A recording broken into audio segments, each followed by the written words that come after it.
சிவகிரி சீமையிலே பொன் விளையும் சோலையிலே ஆண்டு வரும் பலகனே அருள் வேண்டும் வரம் தருபவனே.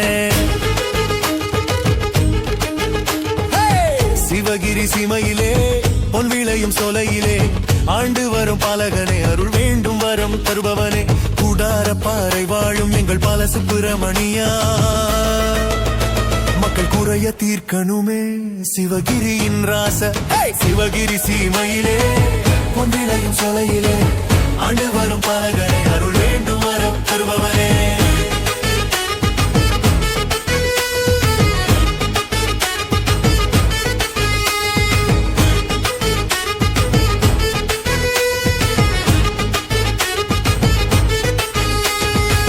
ஆதிசிவம் புத்திரனே கணபதி இளையவனே, ஆதிசிவம் புத்திரனே கணபதி இளையவனே, மக்களை காத்திடவே மயில் மேல் வந்தவனே, மக்களை காத்திடவே மயில் மேல் வந்தவனே. தங்கமுகம் பார்க்க வந்தோம் பால சுப்பிரமணியனையா, உந்தனடி தேடி வந்தோம் பரிவோடு பாருமையா. தங்கமுகம் பார்க்க